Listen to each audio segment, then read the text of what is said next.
learning new skills or competence to improve performance or your knowledge, right? That's what upskilling is all about. This section is going to be somehow interactive, but for the first 10 to 15 minutes, I'll just lay the foundation. Then we go ahead to have a Q&A section, because I believe all of us have one or two things we might want to ask, just to be sure that we get the international job that we intend to get. So in today's globalized world, upskilling is crucial for securing international career opportunities. For you to succeed, you must possess the in-demand skills that is required to do that. So why does this upskilling matters? It makes you to stay competitive. It makes you to have your career growth and opportunity. It increases your job security. For instance, if you're working in an organization, when you're upskilling, taking certifications, it makes you to be ahead of others. It also makes you to meet international standards, which is why we are here. It then helps you to enhance your soft skills and hard skills as well. Makes you to be resilient and support your economic growth.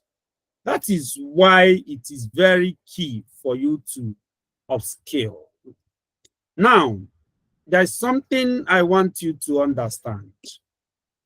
Those skills that you are being upgraded to are things that are prerequisites and they are required. Some of you, when you apply to multinationals, I remember when I joined IBM, one of the criteria is that you must have CCNA as a network engineer. You might know the job and you don't have that prerequisite certification. You did not upskill and upgrade yourself to have that. They will not be able to take you. That is the essence. Which field do you want to go into? Do you have the necessary skills? Have you upgraded yourself? Have you gotten the necessary certifications?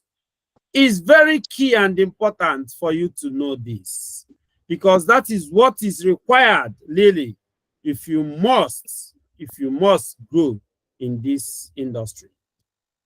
All right.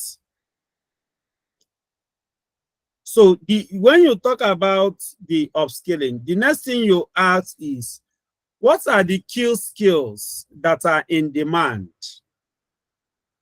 What are these skills that you need for you to be able to upskill? You now begin to think about those technical skills that you need to focus on. We have so many of them, like data analytics, programming, cybersecurity, networking. These are technical skills. UI/UX design. So when you look at these technical skills, where do you fit in? Which one do you have passion? Some of you have taken a part of analysis. If you have taken that part, have you gotten the necessary upgrade that you are supposed to get? Now, let's look at this one, soft skills. Most people, they can work in a multinational, but they can't communicate. They can't work with their team members. When you tell them to read a team, the leadership becomes zero. I know someone who confidently told me that he don't want to be working with others. He likes working in isolation. Most of you who are full stack, front end, back end, who are programmers, you like working in isolation, but that doesn't have to be the case. You need to get soft skills and be able to understand how to work with others, because that is very, very important. Again, you will ask me, you want to upskill, but you don't know how to do this. First of all, you need to assess your current skills. Where do you stand at this moment? You need to conduct a skill gap analysis. You can use some of you knows what we call SWOT analysis. strength, weakness, opportunity, and threat. Where is your strength? Where is your weakness? Then opportunity and the threat. You have to seek feedback from your friends. If you're working in an organization, you have to seek feedback from your colleagues, because those feedbacks are very key and important. When you have gotten this feedback, the next thing is you have to learn and develop opportunities. Those places that you lack, you are weak in. You need to take courses, online courses. There are so many platforms. Number one platform you can learn these courses is Talent App. Talent App is the number one platform which you can use to upskill yourself. There are other platforms like Coursera as well, Udemy. And then you need to take certification, as I mentioned before.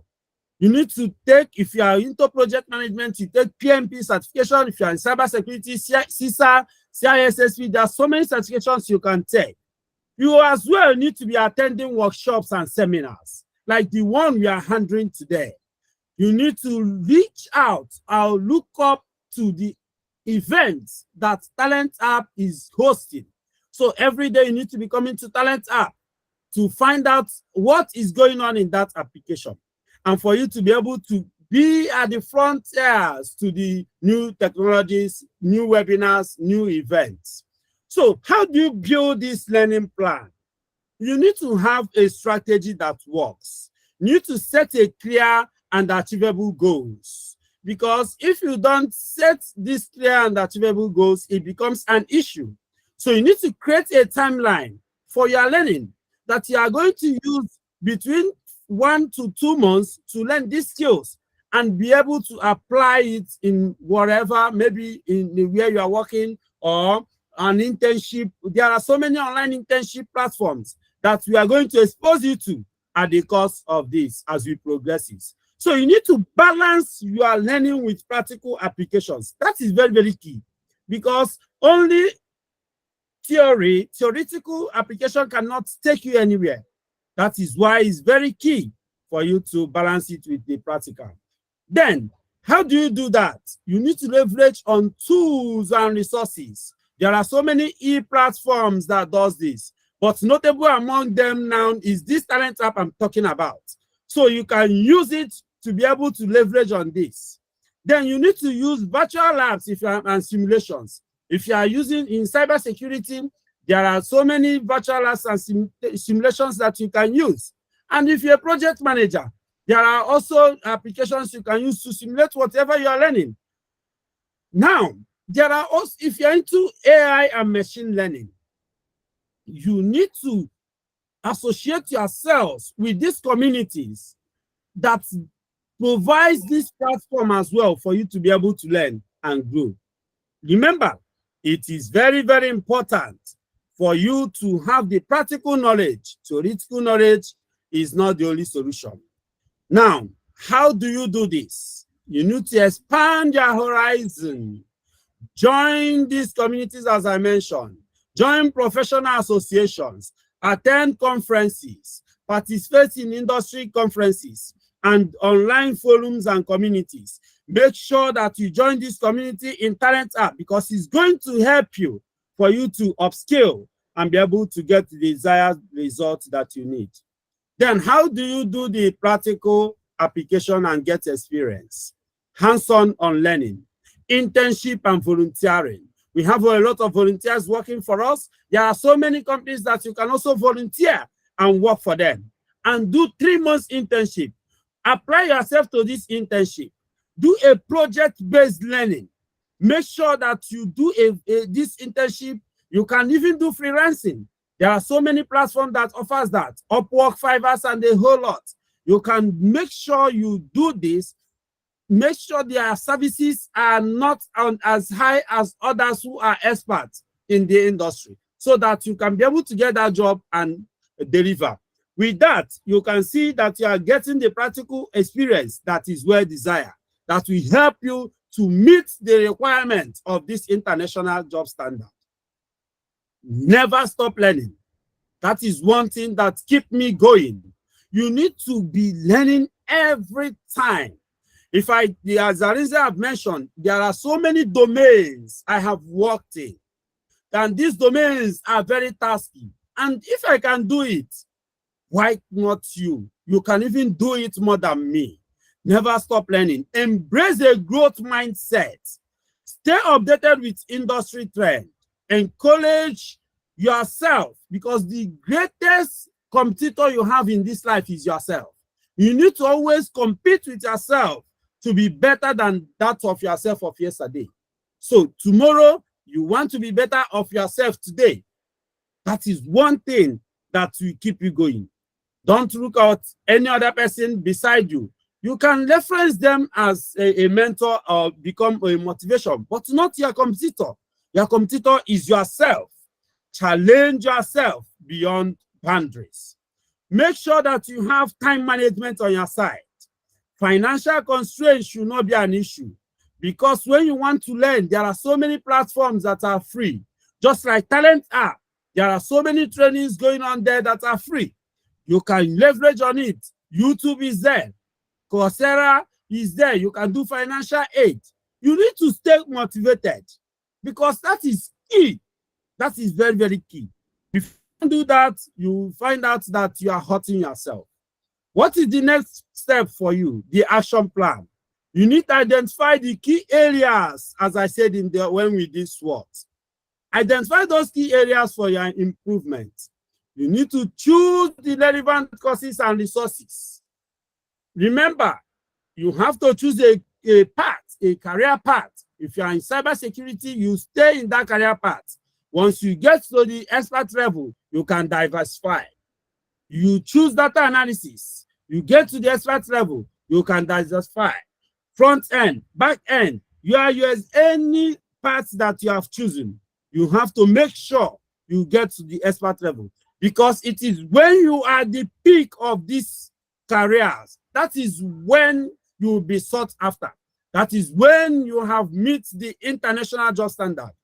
And these things, if you apply them, I can assure you that you are going to meet the international job standard. Just as I said, we need to take Q&A now before we continue. So if you have any question, please go ahead.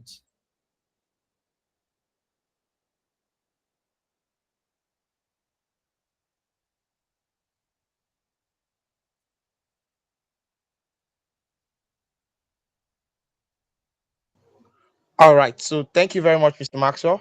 That was like very, that was a very, very impactful one. That was a very exciting one. There.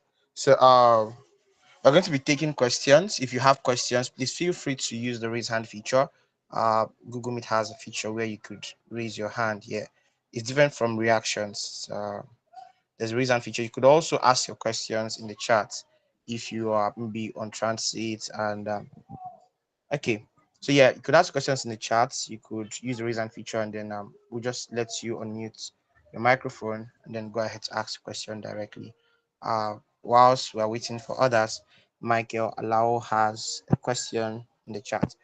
How do you know you are you are at an expert level? How do you know you're at an expert level? I think that that's one very interesting question. So, please ask your other questions. I'll just try to give maybe direction to what how you can ask questions. We're trying to make this session as inclusive as possible for people across different levels. Many people on the call are beginners. Many other people are like intermediates or further in their career, right? So please feel free to ask questions, even if you're further in your career. Maybe the session did not address where you were at. So please feel free to ask questions because these questions can be answered. And of course, when you ask questions, other people can also learn from the way you are thinking about handling securing a remote job on your own end. In the same manner, if you are a beginner, please feel free to ask as many questions as possible. Questions as regarding, okay, how do I do it? How many years should I plan before, or should I learn for before I start to apply for global opportunities, and then questions like that. If I don't get questions from you, I'm also going to ask some questions from my own end just to help us guide the overall conversation. So I'll be looking forward to your questions. Mr. Maxwell, please, you can take the first one from Allow. How do you know you're at an expert level? I'll be coordinating the entire Q&A session. So yeah, I'll be training them one after the other. How do you know you're at an Say, expert level? How do I you didn't get know? that. Do you know what? How do you know that you're at an expert level? Maybe in your skill, Oh, in your all career, right. data analytics, or whatever track. How do you know you're not an expert? Okay. So I will use different industry to answer that. Every industry have different levels: beginners, intermediate, and experts. When you and they have that across board. So in terms of certifications, they also do that.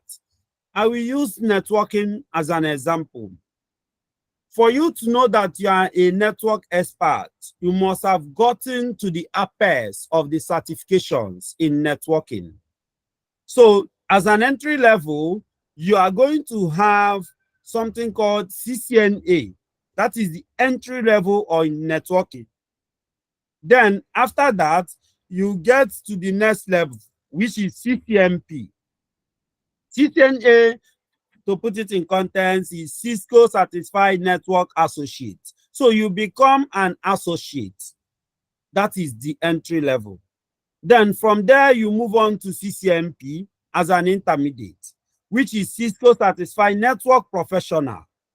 Then from there, you move to the expert level, which is CCIE, Cisco Certified Internet Network Experts. So when you now get to that CCIE, of course, you will know that you have gotten to the expert level. The same thing to Oracle, a database management. They also have beginners certification, intermediate certification, and expert certification. So the beginner certification is called OCA, Oracle Certified Associate. The intermediate is OCP, Oracle Certified Professional, while the expert is OCM, Oracle Certified Masters. They also have the same thing across other industries. So you need to know which industry you belong and the certifications that makes you an expert in that industry. So that is how you can know. Apart from the practical that you have acquired and been implemented in the industry as well.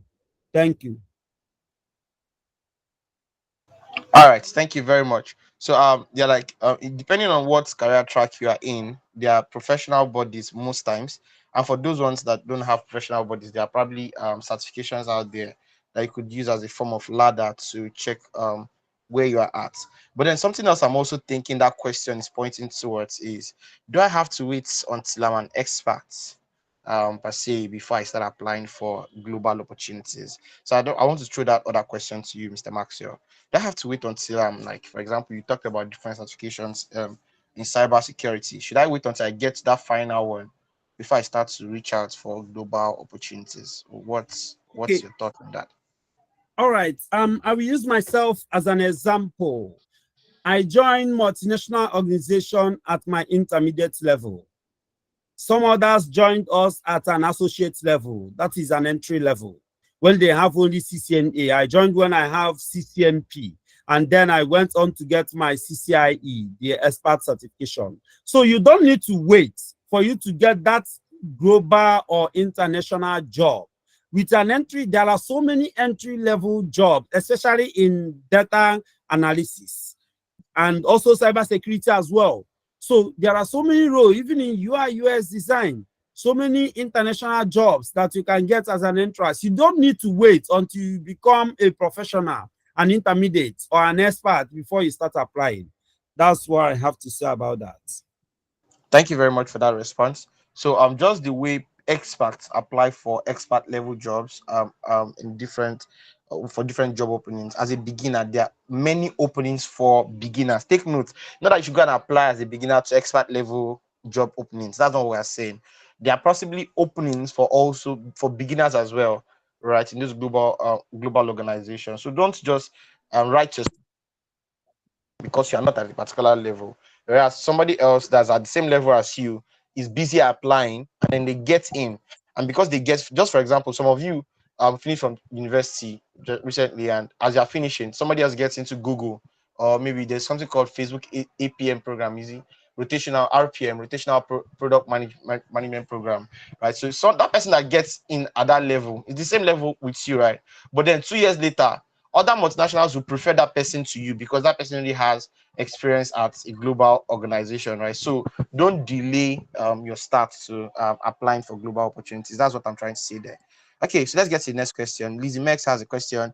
Could you please give some of the sites or platforms for cybersecurity trainings and practice? We can take this one very fast so we can go to the other questions at the bottom. And then, of course, we can always send in a list, maybe a place to Talent App board or send to the chat or WhatsApp group chat. But yeah, you could just run us through some of the platforms for cybersecurity trainings. Okay, so there are so many platforms. One of them, as I've mentioned, is Talent App.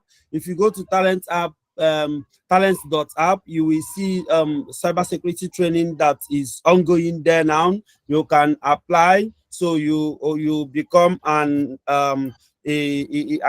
associate, right? Then there are also other platforms like Try Hack Me.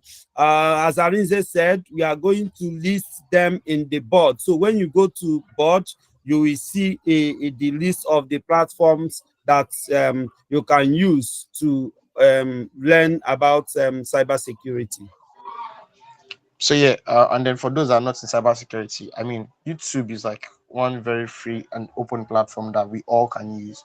Uh, Although I would recommend finding a mentor, someone who has done it already. If you want to learn software engineering, look for someone who has done software engineering, and tell the person to recommend materials for you, right? So that you are not just jumping up and down. Because you could be on YouTube trying to learn, and 3 years later you've not really learned anything solid just because you are not learning in a guided manner. So YouTube is a very free resource for those in other tracks that probably have the same question. But then if you have like more specific question, there's also Coursera. If you don't have money, you can apply for financial aid. There's Udemy. And of course, on Talent App, we have like a ton of boot camps that are going to be coming on board the platform. At the moment, we have one for cybersecurity. We talked to an instructor recently, and they have an upcoming cybersecurity class, I think in August. So you could as well check for beginners in cybersecurity. So I'm going to prioritize people who are raising up their hand, just that the voices in the class is like much more diversified. So I saw a hand go up. Yeah, please go ahead, Julian. And then we'll come back to the ones in the chat. Well, please manage your time. You have just like a minute or let me say 2 minutes, less than 2 minutes actually. Julian, please go ahead. You can unmute and ask your question. Hi, good evening, everyone. Hi, I Julian. asked Good my evening. question in chats, but then since you said you're going to prioritize those I read down, let me just go ahead. If you're a All beginner right. without work experience yet, like what can you show as your portfolio? All right. Thank you very much for that question. Mr. Maxwell, please go ahead. Okay, so if you're a beginner in your graphics design, right? No, no, no, not necessarily Not graphic design. I think necessarily graphic design, yeah. exactly. Okay, Like in any if you're field. a beginner, for instance, let me use graphics design that I've mentioned. So, um, the one thing you need to do is you need to build your portfolio, right? You need to build it, optimize it, and so that you can show. There are so many online platforms where you can put out what you are doing. If you are an analyst, an entry-level analyst, a data analyst, so you can as well use platforms like Cargo, you can leverage on it, that online platform, to show the analysis you have done. So when you are applying, you can reference Cargo and say this is where you have the activity that you have done. If you're a front-end person or a developer, you can use GitHub. So use it to build your portfolio while you are doing those trainings as an entry-level personnel. Make sure there are online platforms where you can show that you have done this. And that is why Talent App is there. Talent App will show that you have consume XYZ number of courses. So when you are showing your potential employer about your profile on Talent App, they already know that you have these things in your portfolio. That is why Talent, and you can as well link other portfolios to it. Like, for instance, this training you are undergoing today, this session we are having, It's already in, if you are in talent app, it is going to be showing that you have undergone this kind of session. So you have to leverage online platforms like this, optimize your profile. Then you have to network with people, because there is nothing like networking. Networking is very key. Belongs to communities. When you belong to these communities, you'll be able to get entry-level information vacancies, which we always share in our communities. All right.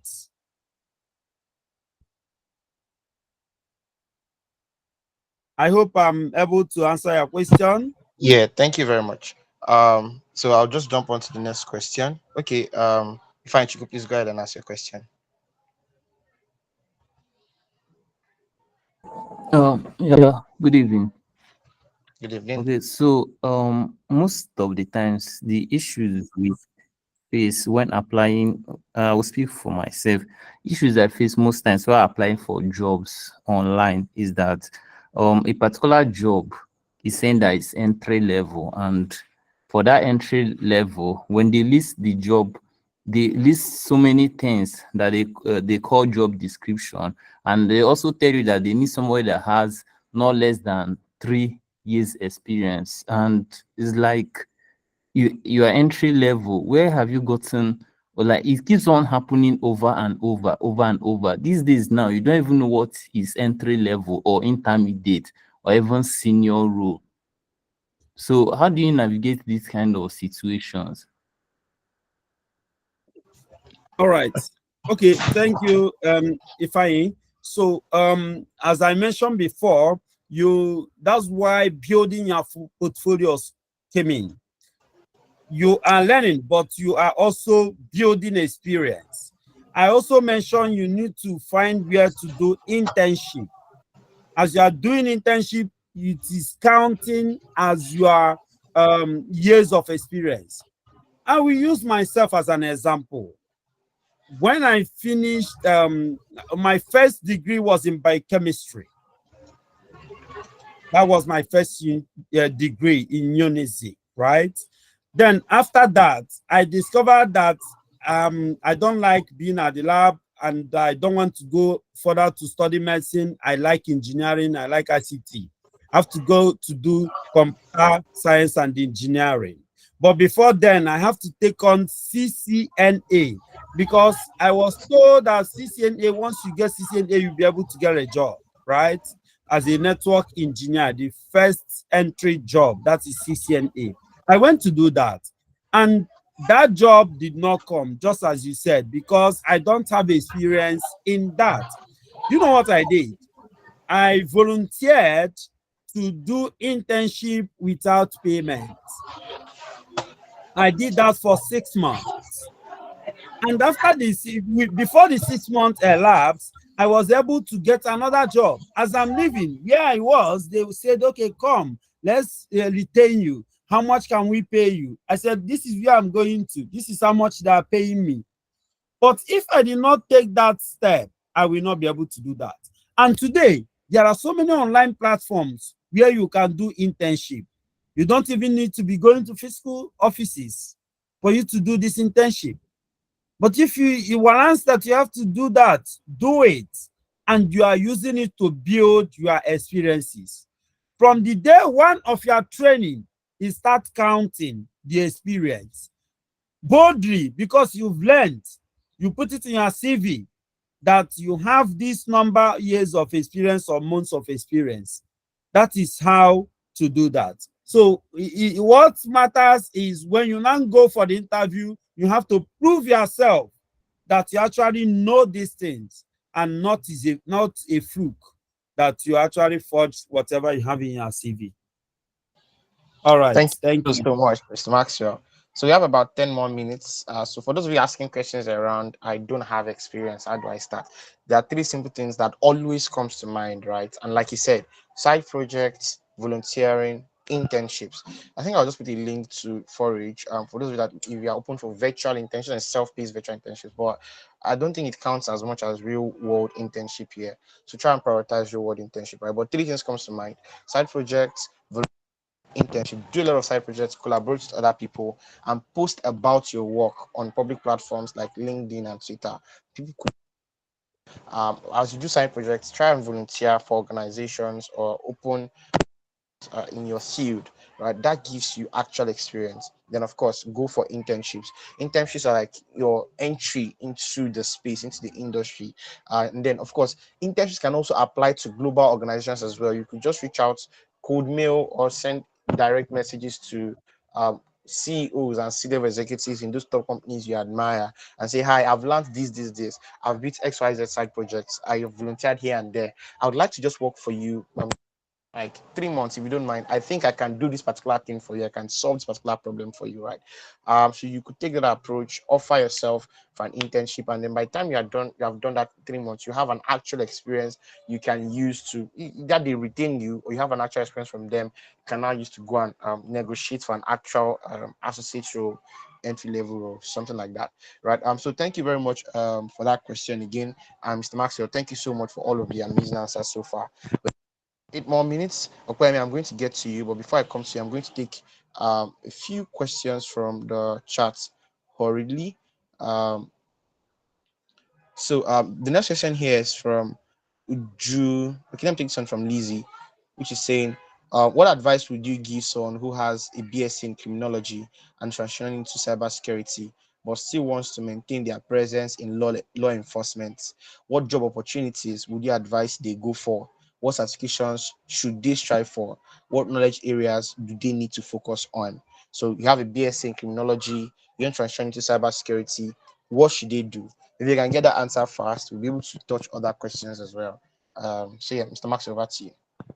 All right. So cybersecurity is very vast, and it's about interest. There is GLC, there is penetration testing, there is governance, risk, compliance. So it depends on what you want, right? So there are auditors. If you are going for, you want to be auditing companies to make sure that these companies are compliant, you need to go into what we call GLC. If you want to be testing whether the company can be hacked or the company cannot be hacked, their websites, their applications, you do what we call penetration testing. If you want to be the ones fighting against the hackers that are coming in, and you go into what we call SOC. Okay, so there are so many sections in cybersecurity, and you have to start with one. Then each one also has what we call certification. But there are general certification you can do that will show that yes, you are qualified for an entry role, like CompTIA Plus. So some people, if you don't have money for CompTIA Plus, there are certification you can do in Coursera, and you are able also qualified. Like when you do IBM cybersecurity courses, complete cybersecurity courses, you do IS Square. Even today, there are free certifications that IS Square have put out. It's called CC. And it costs $120 or thereabout. But as an entry-level personnel who have undergone training, you can do what? You can get this for free. So imagine 100 and something dollars, and there is a training in Talent app that costs like, I think, 9,000 or 10,000 thereabouts, which you can subscribe, and you'll be able to get these things for free. And you're also learning and gaining knowledge. So that is for that. You can do it. You can combine it.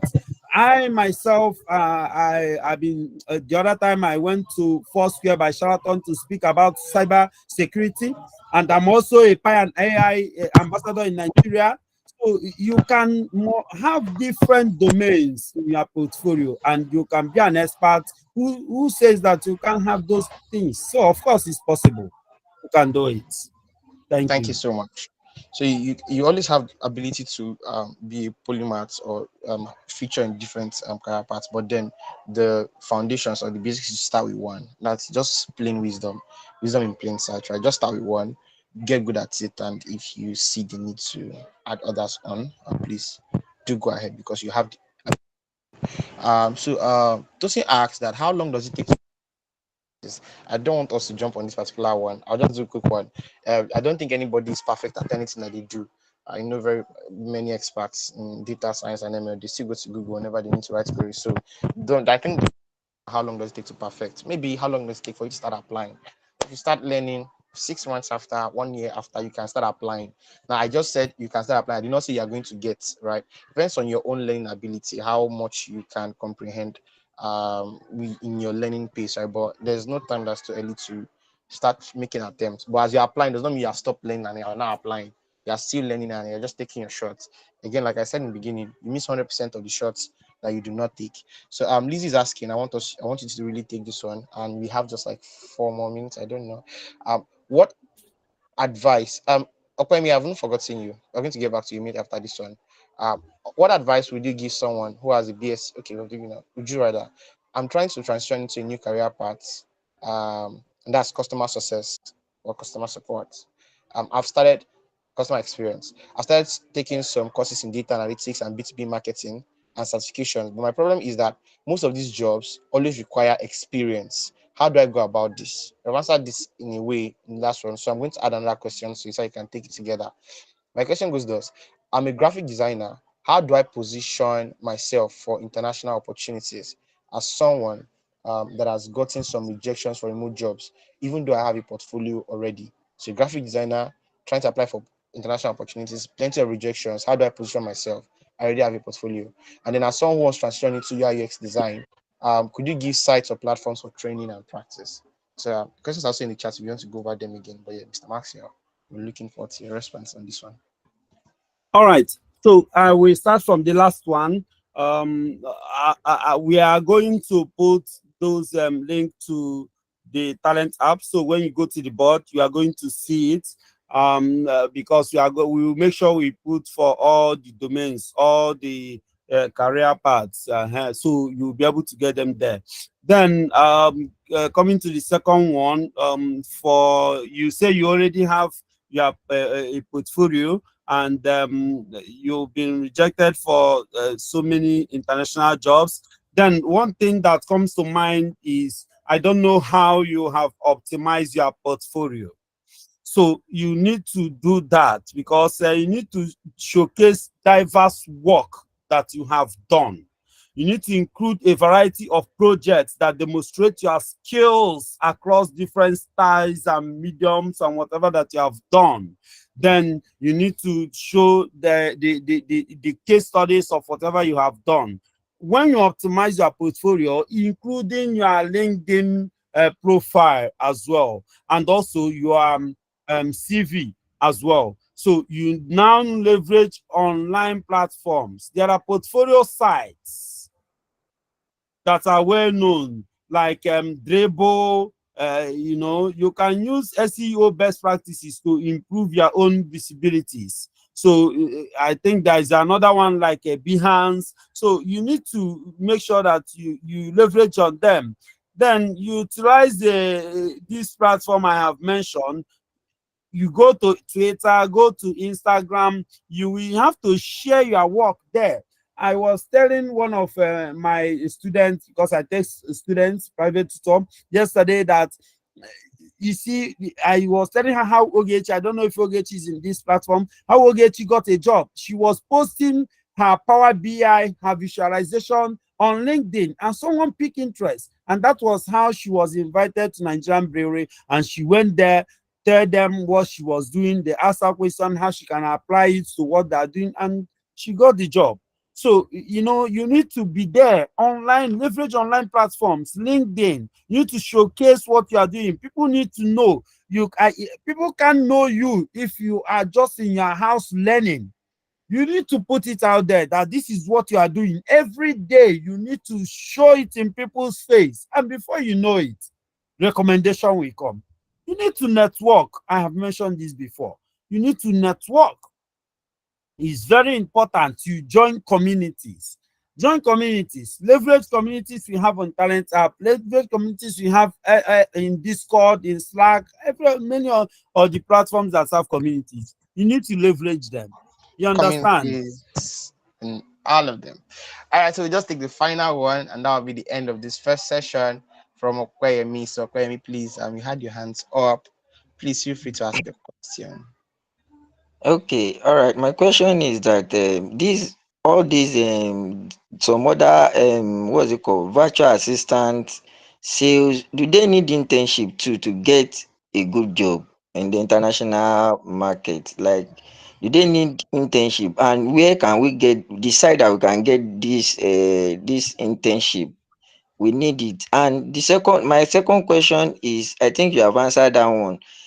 Into this data analytics and data science, but the thing is that they are asking for experience. I don't know where we can get experience if you don't have something to do in at hand. So I need like a site that we can go to for maybe internship and volunteering on these courses, sir. Please, thank you.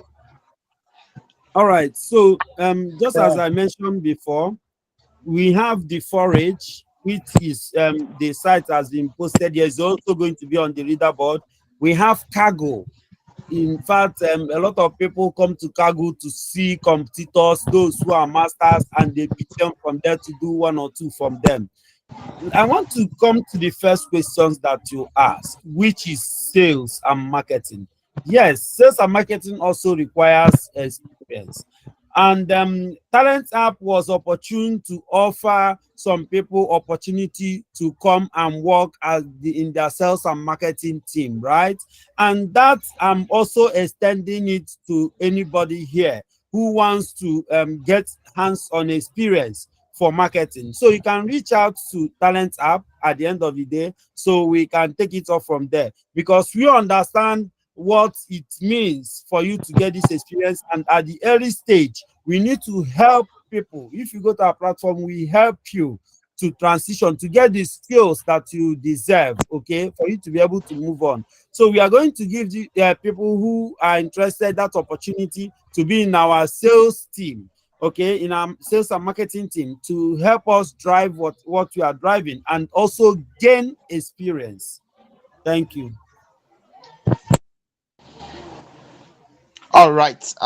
Thank you so much. Please let's use the clapping reaction emoji to celebrate Mr. Maxwell. That was an awesome session. Thank you so much, Maxwell. Please let's use those reactions, please. It's not easy. That's 1 hour of his time he just gave to us for free. You guys should pay me. I'm collecting money on his behalf. All right. Thank you so much, Maxwell. This session was extremely insightful.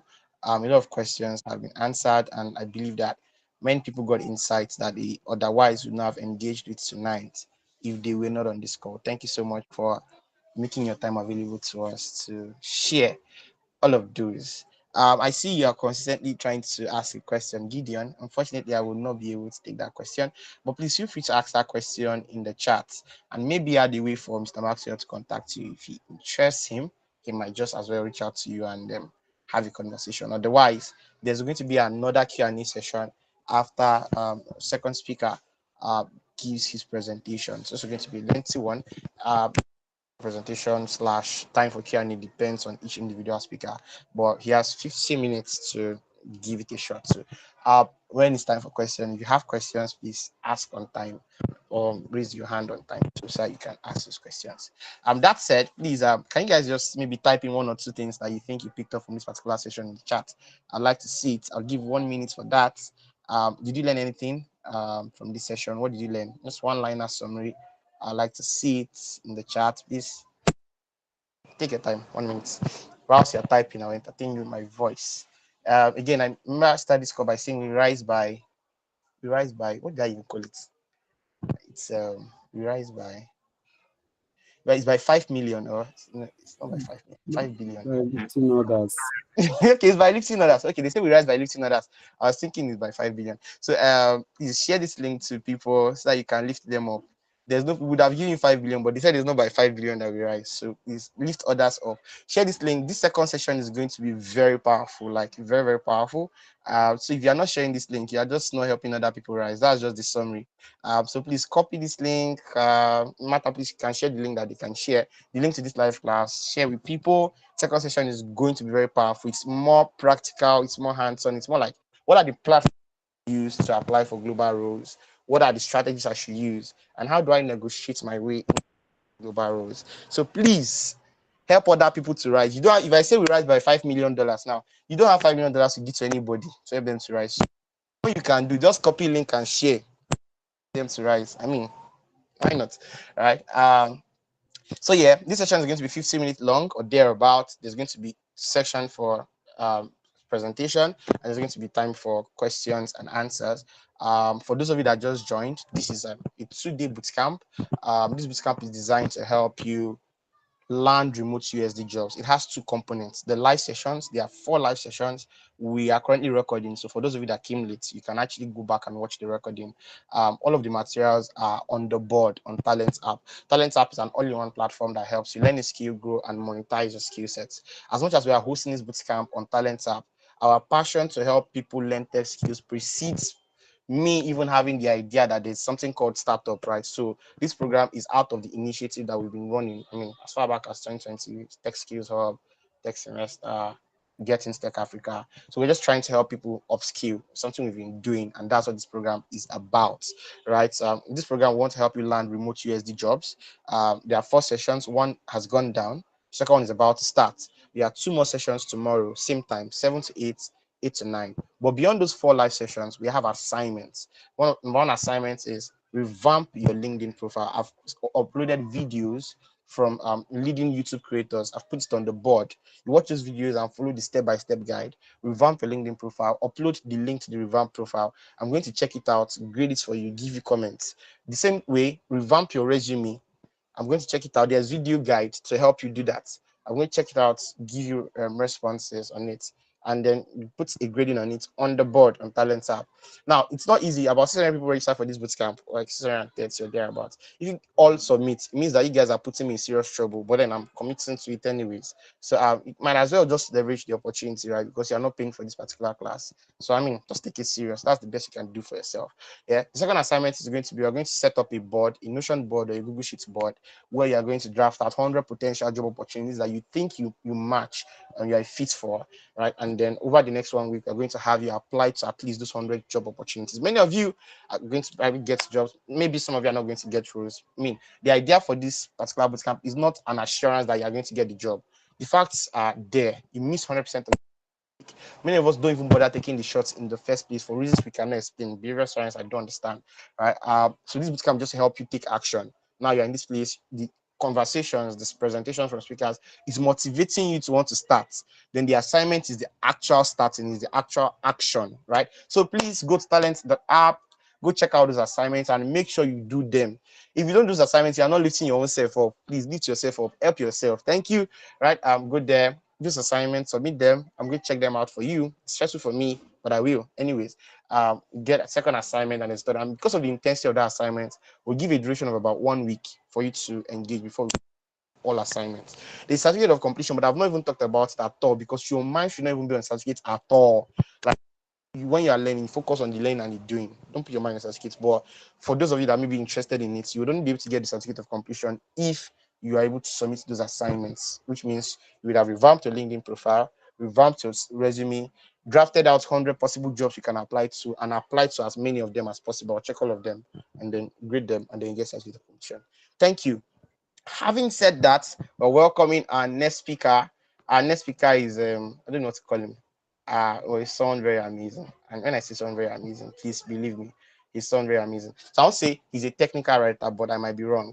He's a software engineer. I also might be wrong. He's a quant, might be wrong as well.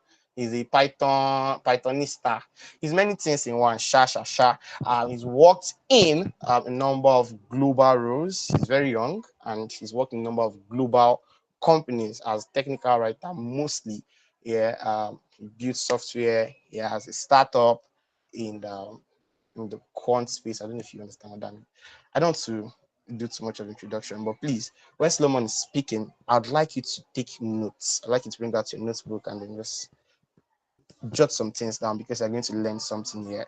So please ensure you're paying attention. Let's celebrate Solomon as he confirms that his mic is working. Solomon, can you hear me? Is your mic working? Mic check 1 billion. Yes, I can. Yes, I can hear you very well. Awesome, awesome. All right, please, you have the floor. All right, thank you very much. Hello everyone. So Solomon Efeyin, or you can find me online at Lord Ghost X. Like if you see that profile anywhere online, it's most likely me. So a bit about myself. I'm a lot of things, but right now I'm a technical writer. And what I do is write documentation, manage documentation for tech companies. So let me just talk a bit about what technical writing is. So a company builds a product, but then they need people to know how to use those products. That is where technical writers come in. So we basically like write content around the product, write documentation around the product, so that end users can read those content or read those documentation and learn how to use the product itself. So technical writing is it's a mix of like engineering, product, and the main purpose is to like educate the users of a particular product or a particular application. But anywho, let's go forward into the session for today. So first, I want to make this a very interactive session. So if you have questions, let me know. If you have anything you want to add, let me know. If I'm saying something and I don't know, a random question pops in your head, say it and let's like talk about it, that kind of stuff. So now the question, more like the topic is platforms, strategies, and negotiation tactics basically to close global remote roles. So now let me talk about global remote roles in general. So what is a global remote role? It's simple. It's basically any job you can do from your house, from your laptop, from your phone. But like the global in front is just saying that it's a company somewhere else in the world that is hiring you to do that. So there's really not a lot of difference between um working in a Nigerian company and you're working from home and working in a foreign company and you're working from home. Like the workload, the tax, and everything is more or less the same. Yes, you are working from home. Now, but then when it comes to like landing these roles, everything becomes very, very, very different.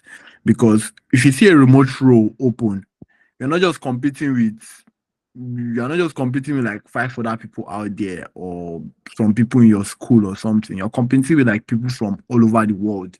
The same role you're applying for, one guy from Russia is applying to it, one guy from China is applying to it, one guy in the US, one guy in the UK, like everybody from all over the world is applying to the same role. So you have to make yourself stand out from the crowd, stand out from every other person. You must make your profile in a way that the HR or the hiring manager would look at your profile, will look at other people's profile and be like, let's go with this person from Nigeria that's the best person for this tax. So now this entire session is going to be talking about how you can even find the remote roles to begin with and how you can position yourself for it. And when you do land interviews, how can you even stand out from other candidates? So let me start for real with platforms for finding these remote roles. Let me share my screen a bit. I would be saying it out, but let me just share my screen so you can like see what's going on. If you can see my screen, let me know. Yes, I can see it. All right, that's fine. So the top platform I use to find remote roles is startup.jobs. startup.jobs. That is literally the website name. And it lists companies from all over the world, roles from all over the world in a single place. And the reason why I like this platform is that a lot of people believe in if you know multiple job boards, you stand more chance of landing a role. But when I found start-up.jobs, I realized that start-up.jobs actually collates jobs from like every other job board and just puts it in one place. So if you have start-up.jobs, you really don't need any other job board again going forward, because almost everybody uses this platform. Surprisingly, all the remote roles I've landed were all from here. So now you open startup.jobs, and the first thing you do is click this icon. So meaning you only want to see remote roles, because some of the roles require you to be like in person or whatever. And yeah, you search for the role you're looking for. So I even forgot to even mention what are the kind of jobs you can even land online. So like I said, anything you can do from your laptop. So what are some examples? If you're a designer, you can land a remote role. If you're a writer, either a content writer, a technical writer, you can land a remote role. You can land the remote role very well.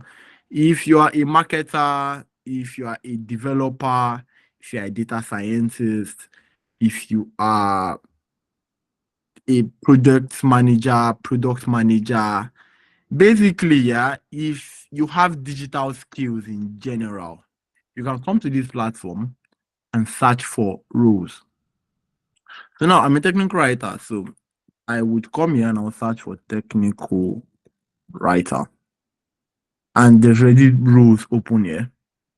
This was even uploaded today by this company called Agiloft. There's this one from Karat. Some of them will specify that, oh, you must be in UK. If you see things like this, you can just skip over them. But basically, this is a platform where you can find roles and apply to them. This is just one platform. Sorry, we can't see the screen.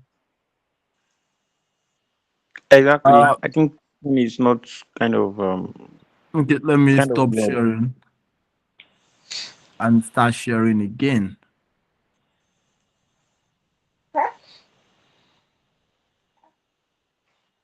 Hey, God. All right. Can you see my screen? I can. Is there a way we Yes. can zoom? Can any other person see the No. screen also? Yes, I can see your No. screen. No, Yeah, we sir. can see Yes, it. we can see it. Yes, I can see it. All right. So Okay. let me just start what I was saying all over again. So I said go to startup.jobs, startup.jobs. You come here, and then the first thing you should do is click on this icon. So it will filter the results to only remote roles, and then you can search for whatever role you are looking for. So if you're a designer, you can just search for designer, and then roles would pop up. Graphic designer, product designer, designer, whatever role you are looking for, you can just basically search for it on startup.jobs, and you would get the roles you are looking for.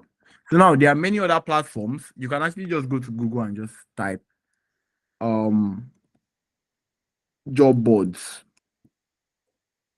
or something like remote job boards, and click on a couple of them.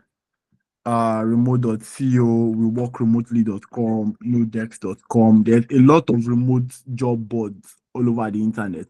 But at the end of the day, any job you really see on any of these other platforms, you would find it on startup.job. So I just go here as like my go-to platform, and then you can search for whatever you're looking for. So now, heads up, one thing I would say about this platform is that one thing I would say about remote roles in general is that remote roles are usually looking for like mid to senior level people.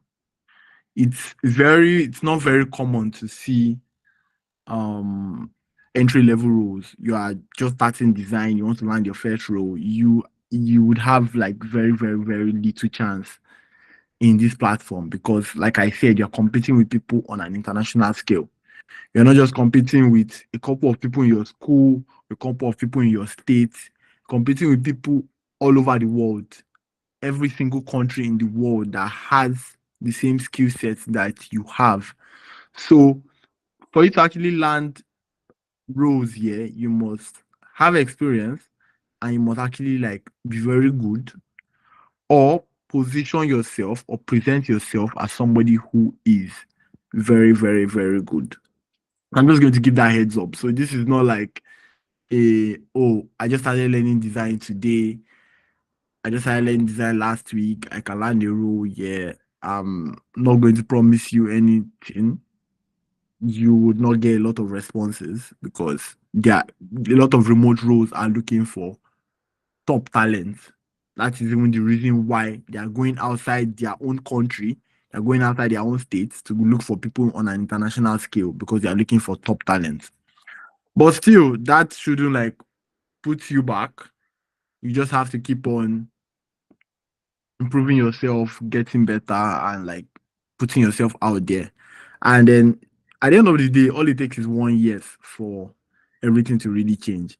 The moment you land your first remote role, landing any other remote role after that becomes like very easy because the experience you'd get from landing, the experience that would even make you land the first one, then you land the first one and then you build even more experience there will just like prepare you going forward. So like once you can land your first ever remote role and you stay there for like a while, 1 year, 2 years, you are good. You are already like more or less set, and landing any other remote role after then becomes easy. The hardest role you would ever land is your first one.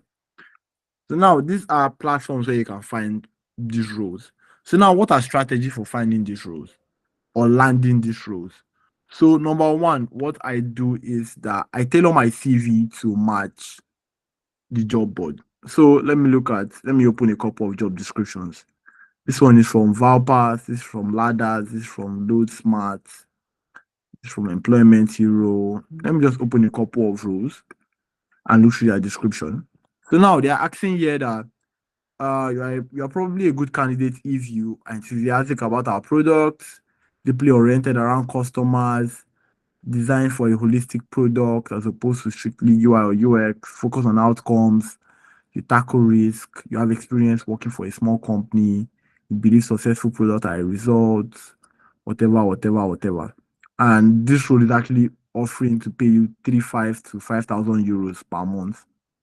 Let's open another one. This is saying that this will be your responsibility when you land the role. You plan and execute user research, low-fi ideation, hi-fi designs, prototypes. You contribute to high-level product decisions and execute on product roadmap features. You consider how design impacts user behavior. You work with cross-functional partners. You will receive and provide feedback on designs. Some of the requirements here: proven experience in conducting qualitative and quantitative research, experience translating research findings into strategic narratives. So they are listing like a couple of like responsibilities and requirements. So a way you can even know that you are even good enough for these roles is that do you even meet this requirement or can you do these things? And these things can actually help you in tailoring how you learn. So if you are a designer, for example, and I want you, oh, I know how to design. I have a couple of things on Figma. I have a couple of things on Behance. What is the next thing I should learn? You can always just come here, look for what jobs are looking for, the requirements they are asking for, and just basically challenge yourself. Can you do these things? And if you cannot, you can now pick up like a side project or something, and that would equip you with learning the skills that you need to actually perform these tasks or meet these qualifications or be able to fulfill these responsibilities. Now, another thing. Now, the major thing that made me even open here is I said I always tailor my CV. So now, how does that work? This role is saying that you need to plan and execute user research, low-fi ideation, hi-fi designs, and prototypes. Now, let's say you have your CV now. Let's say you are writing your CV. And then let's say you did something similar to this in the past where you actually plan and executed user research or you created prototypes for a product or something.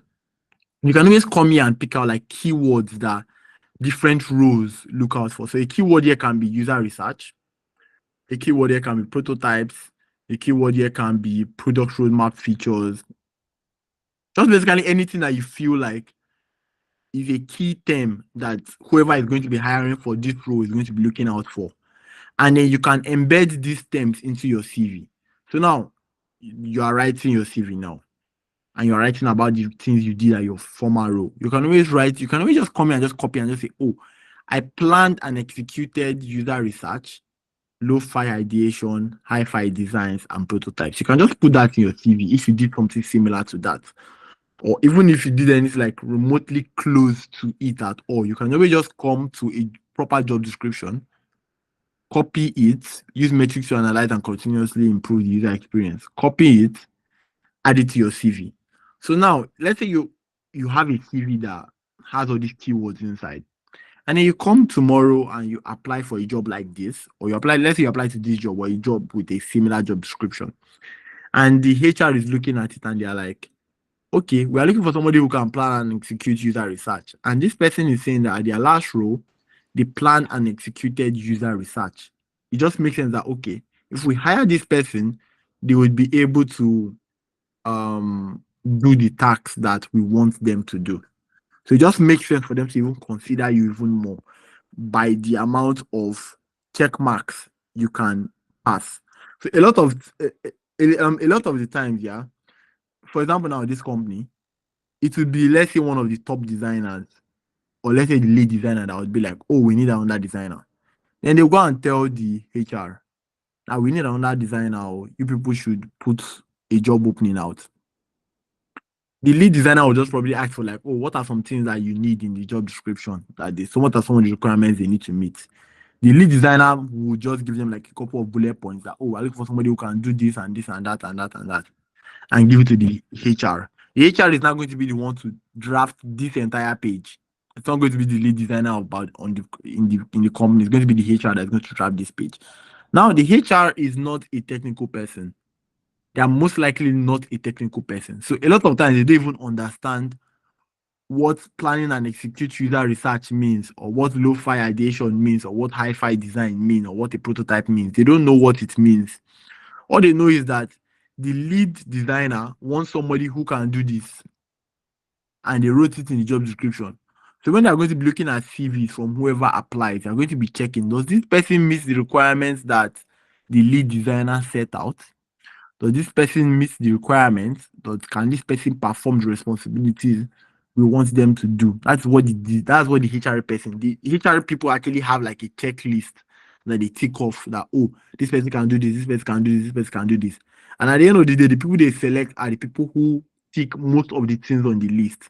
That is why it's also very helpful to use keywords that HR is using in the ecosystem or in the field, because they don't, you can do this, you can be able to do this, but because you did not use the exact words that they were using here, the HR does not understand what you are doing, and they will probably just skip over your CV.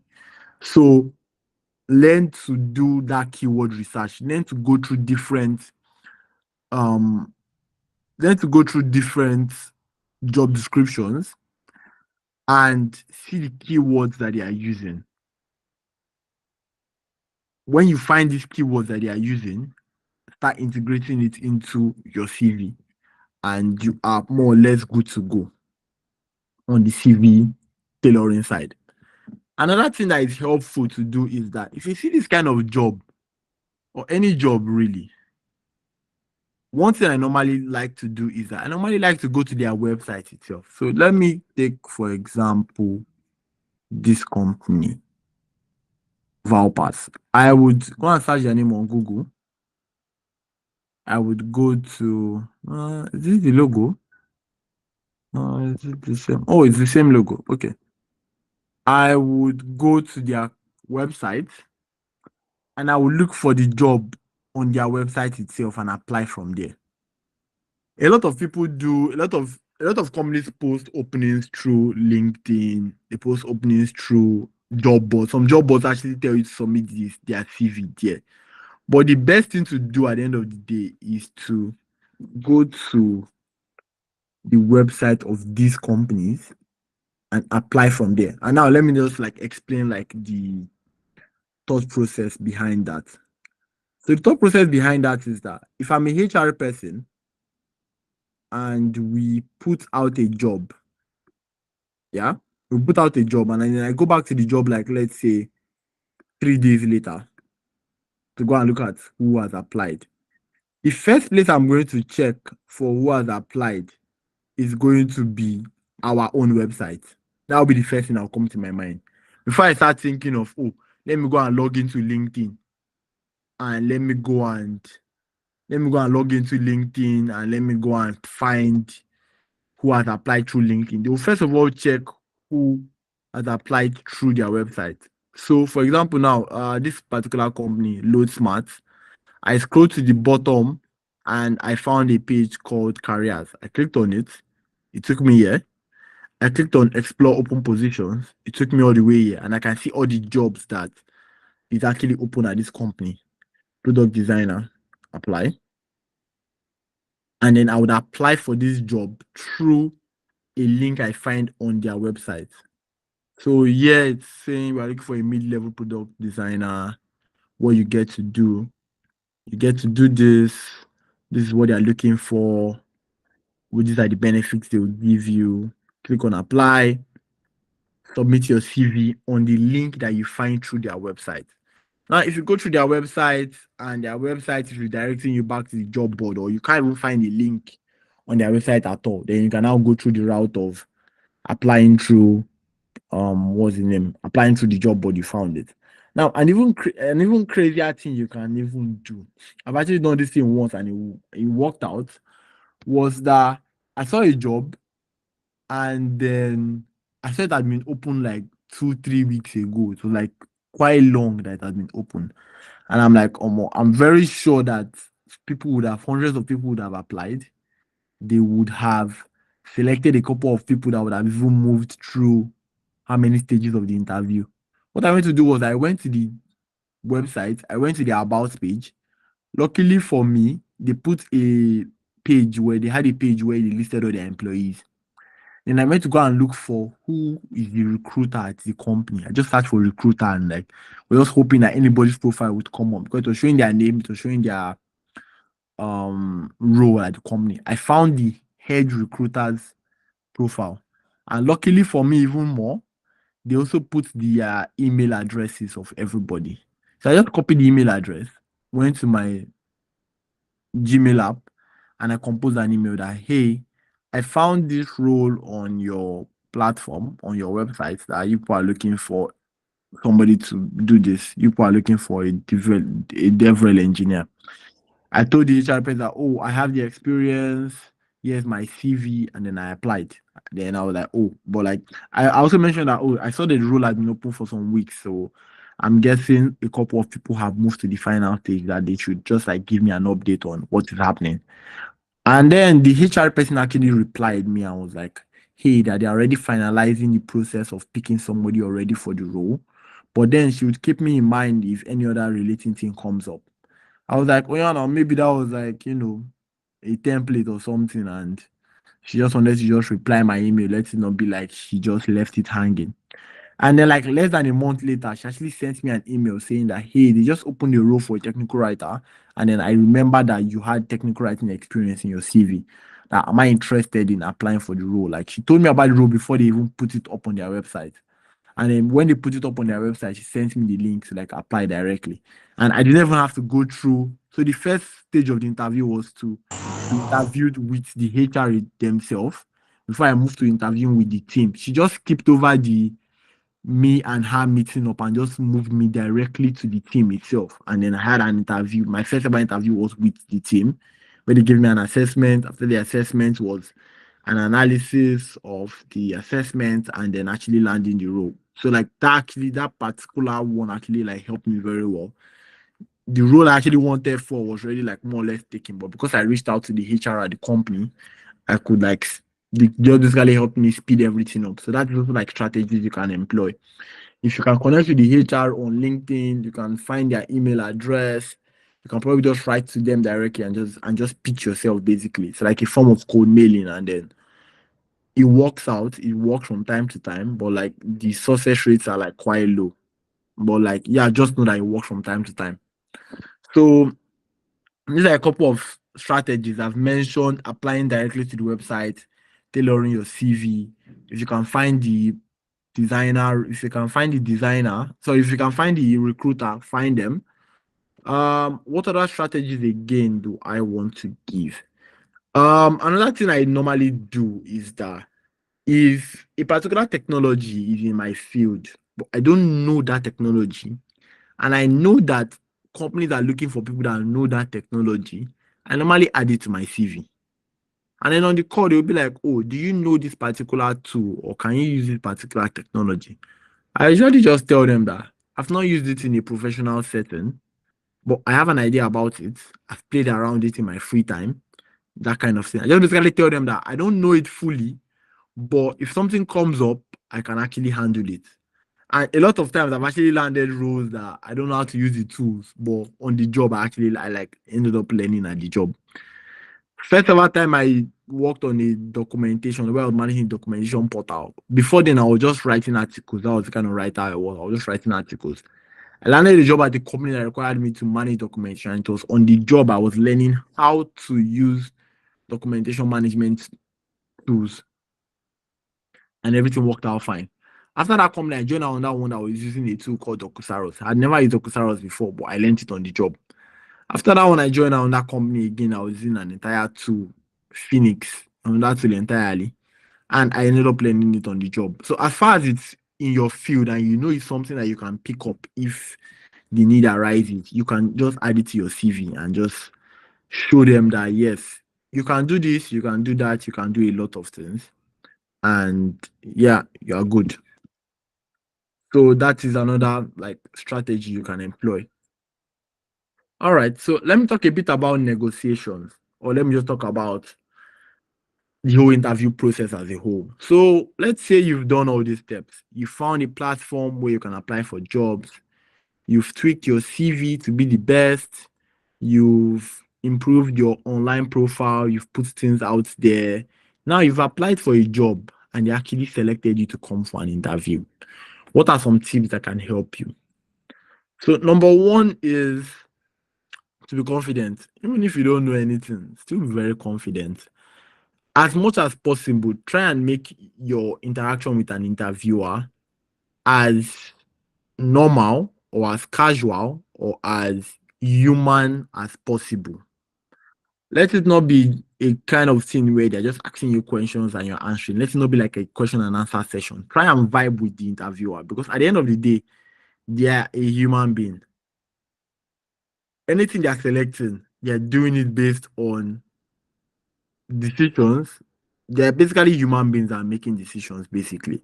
So if you can vibe with them on like a personal level, like if you can vibe with an interviewer, like, oh, you actually know this person before, or they are your friend, it it leaves an impression with them that, oh, even after the interview, even after the call, they will remember you that, oh, I remember this particular person.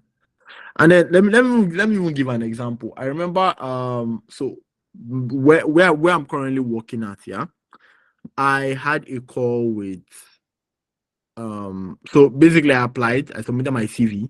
The HR replied me saying that, oh, can I send a list of like articles I've written before in the past? Because when they were drafting the job description, they forgot to add a link, add a section for that to ask people for articles they've written. So I sent the HR an email. And then I'm very sure they sent this email to like many other people, but like they got back to me and were like, "Oh, we like your articles and all." More like the person hiring for the role actually liked the articles I read, and then um, I should have a call with their CTO. So I had a call with their CTO, and the interview started with, "Oh." The guy was like, "Oh, I really liked your article on." He said the article that I wrote that I liked, that even made him want to even meet me. And we first started the interview just talking about like the article, talking about the concepts in it, that kind of stuff. I just thought I even went on to even say, oh, why I wrote the article. And like, oh, I was learning the technology at the time. And then I was like, oh, let me just put something out there. And we're just talking about it in general. And our article started on a very vibe level.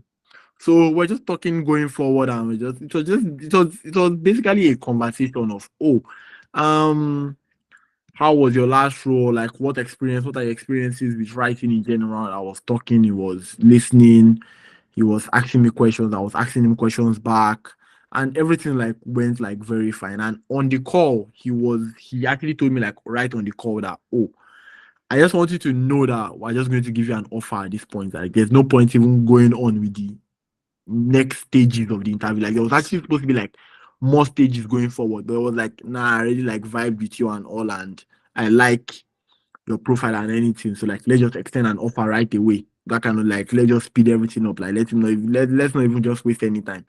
So if you can vibe with an interviewer, you would you would leave an impression with them that even if you don't get the role, they would like, oh, remember you, or sometimes something else comes up, they might tell you about it.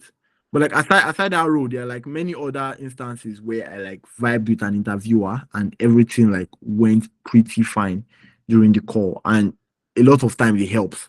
Because imagine put yourself in the shoes of an interviewer and a HR person are like you're having calls, and most of your calls are just like question and answer sessions where you ask a question, the person answers, like though the whole vibe is boring and everything and everything and everything. And then during your day, like that is your entire day having calls with different candidates. And then there's one candidate that just pops up and like, oh, it's likely like a lively conversation. You as the interviewer, you enjoy the conversation, that kind of thing, it just stands out in your entire day. Like when the day ends and you're like, okay, which candidate should we pick? Even if you are not the best, or even if there were more technical people in the call, the fact that they could vibe with you, understand you. Remember, HR people are not even very technical people, self. So there might be other candidates that are more technical than you, and we're just giving the HR all the technical terms that the HR does not even understand in any way. And then there's you that you don't, you're not the most technical person, but the HR was able to vibe with you. And the HR was able to vibe with you. And then everything went smoothly. The HR would actually remember you going forward. So some other things on negotiations and positioning yourself is that another thing again you should do is that just pro tip I normally give myself is I always have questions for the interviewer. Like after the call, when the call ends, I will just like have questions that I just ask them. So it's not like, oh, they are the only ones asking me questions. I'm also asking them questions back. And it puts them on the spot of like, okay, this is actually somebody that is interested in our company, interested in our product. This is actually a very inquisitive person. And yeah, it just at the end of the day, you having calls or you having interviews with um HR people or the company in general, it's all about it basically becomes like a human vibing game or a human connection game. How well can you connect with us and how well can you sell yourself at the end of the day? So yeah, that is it on that. Now on negotiations itself, one thing I would say is that number one, don't be afraid to mention um what you want to collect. Let's say it comes to the part of them asking you how much do you want to get paid, and you have a figure in mind. Don't reduce that figure because oh, you don't want to scare them and um you don't want to scare them away with your high price. Don't have that kind of thought. Any amount you want to call it.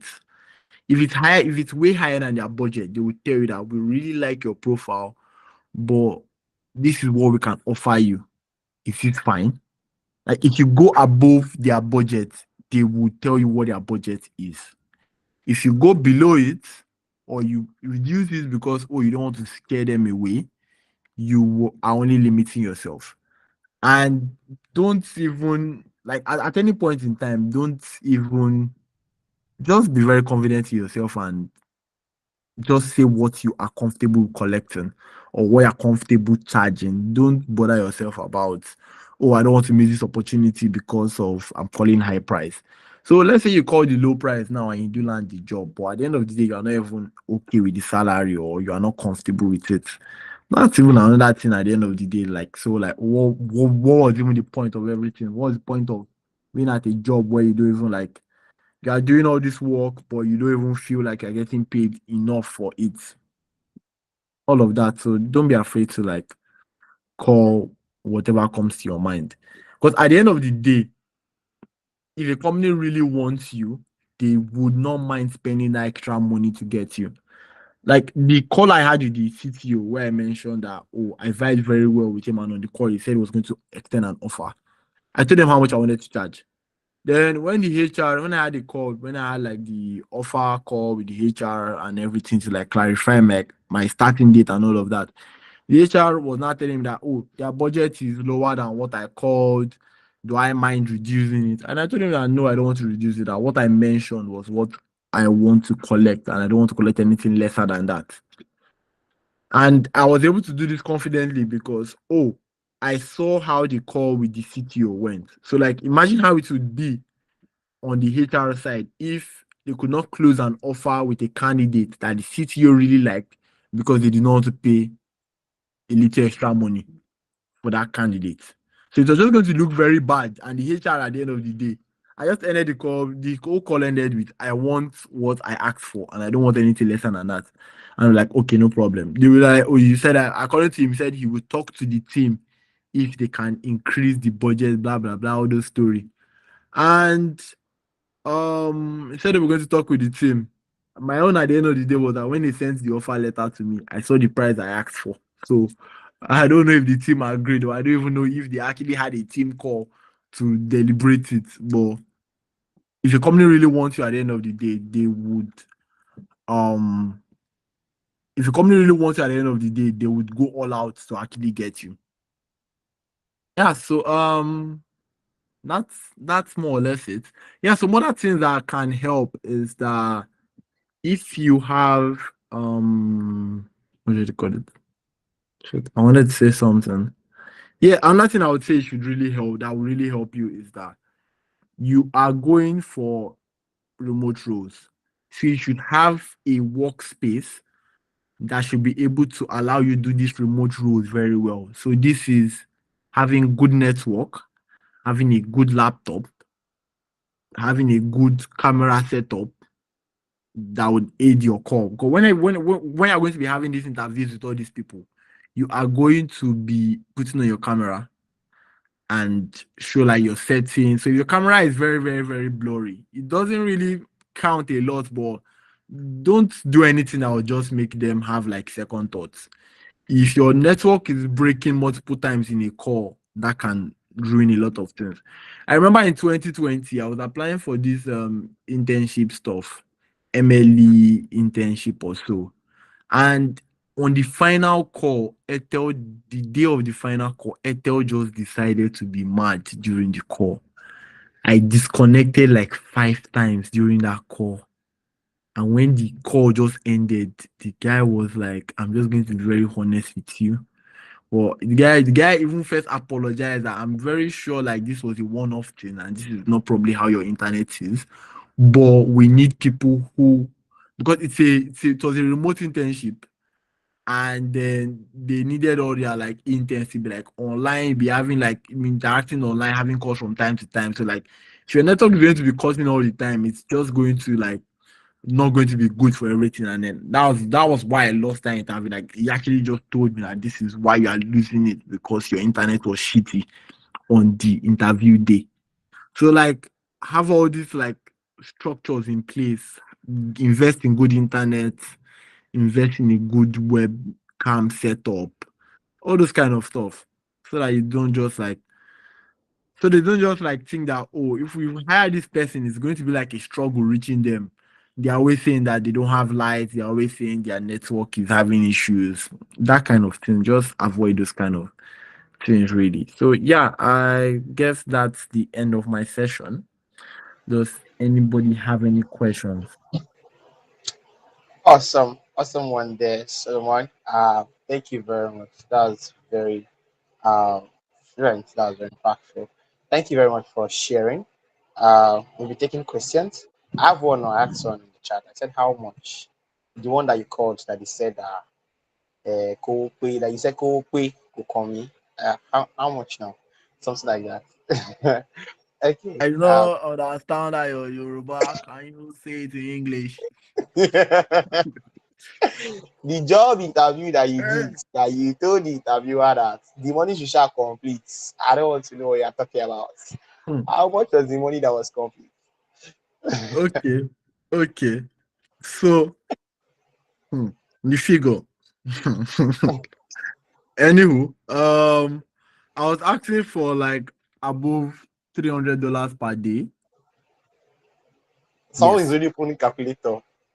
See, don't open calculator. Come back here and come and type your question in the chat. They'll be like, if you collect salary per day, that is more than my salary in Nigeria per month. What's your problem? Bro. All right. So you said it's something above $300 per day. So there's no specific figure. You can hold anybody accountable. You can press calculator by yourself. Now, having asked that senior question, other questions can come in. Do you have a question? Okay, you don't have a question. Okay, that'll be all for today. That's all. I'm wondering if you don't have questions. If you have questions, please use the raise hand feature and type in the chat. I'm trying to create FOMO. I'm trying to create FOMO. Everything is strategy. All right. But yeah, again, that session was really awesome. If you did not learn anything from this session, I don't think anybody can help you, to be very honest. So please, if you have questions, can you go ahead and ask them now? So We are taking somebody asked about website for internship. Huh. Yes. Okay, true. I forgot to mention like one part of like one very important part. So in my career, I never like did any internship. The internship I should have gotten, I ended up missing it. But what I did was that for my writing career, what I did was that I first started writing on my blog. And then I was writing on my blog, and then I saw a company that was like, oh, they were going to pay people money to write articles for them. And then I applied to them using articles already on my blog. As like my blog was like a proof of work in a way. And then I got it was like a one-off, just write one article for us, we'd pay you. I wrote with them, I continued writing with them. I found other companies that were doing the same thing. I applied to them also. And then yeah, at the end of the day, like after doing this for like a year plus, just jumping around like different companies, different blogs, writing for them, I created like a CV and just added all these different blogs all together inside it. I'm like, okay, this is my CV, and I started using to apply for remote jobs. So I really don't know websites for internships. If somebody else on this call knows, they can share them. But that is not the only route you can use to like accelerate your career. You can be building side projects on your own and then take those your side projects and your confidence, jump into an actual company and tell them that you can do what they want you to do and your side projects are proof that you can do it. And you get a lot of rejections, but the one company that would give you a chance is all you need to continue going forward. All right. Thank you very much for that response, Solomon. So like I said, we'll prioritize questions that comes orally. So Favor, please go ahead and ask your question.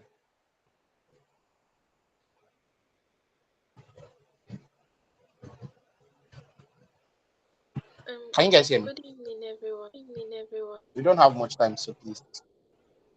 Good evening. Yes, we can hear you. Can you hear me? Yes, I can hear you, Favor. Yes, I can hear you. Okay. My question is for somebody that is in the health profession. Right. Is it possible for like what kind of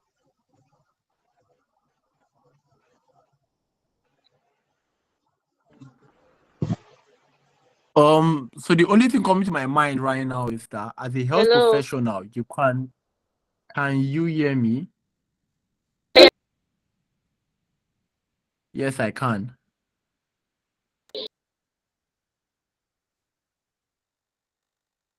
Hello? Okay. What we can do, Solomon, is that you can just go ahead and respond. The session is recorded, so hopefully you All can right. check out. All right. So I wanted to say that as a health professional, the thing that is coming to my head right now is to do some form of consultancy where people book sessions with you to inquire about, let's say, health problems they are going through or advice in general. And then you can charge them, let's say per session, per hour, per whatever, and then they pay you to actually learn from your knowledge. That is the best thing coming to my mind. So an example is like therapists, for example. Now, people meet therapists, people book sessions with therapists. You can have a therapist section from your house. The therapist will be in their own house. And then the therapist themselves is getting paid for rendering their service or consulting. All right. Thank you very much, Suleiman. We don't have plenty of time left, so please let's be fast with our questions. Edwin, please go ahead with the question.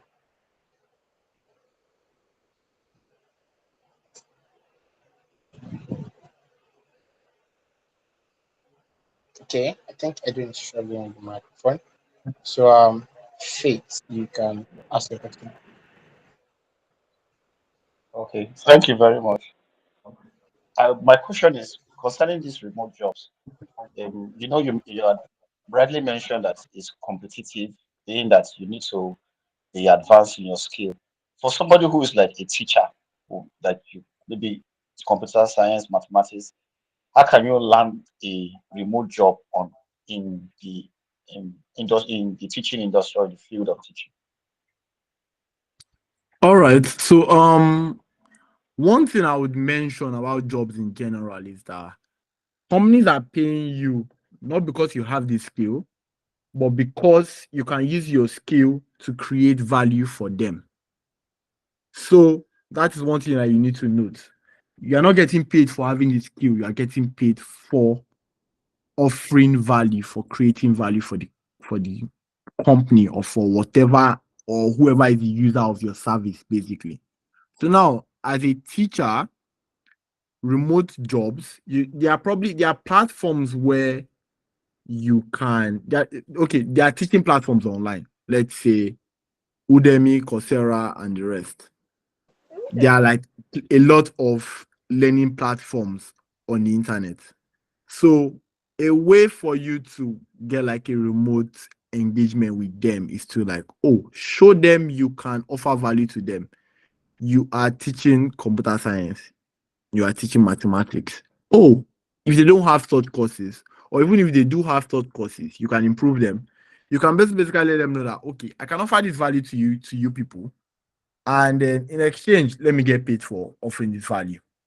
And that is a very, very easy way to like get started. And if it's an online platform where people learn, it's something you can even do from your house.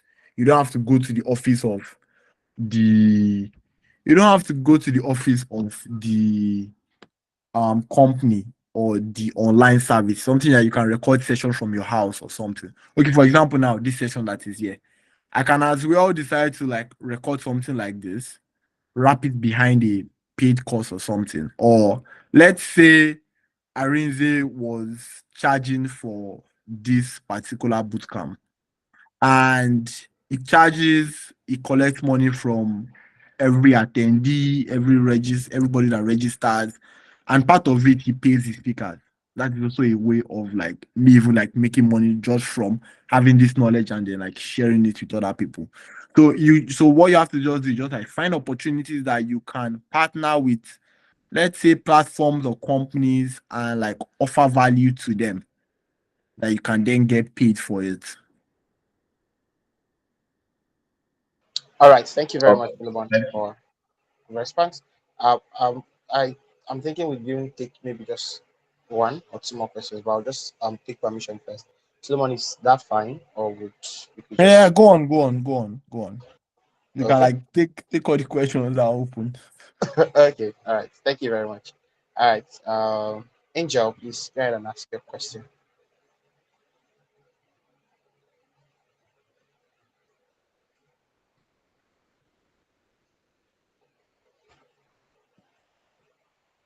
Angel. Okay. I'll wait for her. Lizzie, please, if you are If you're raising your hand, I expect that you're already on the tab on this tab. Okay. Lizzie, please go ahead. Um, my question is actually as regards like remote jobs and all of that.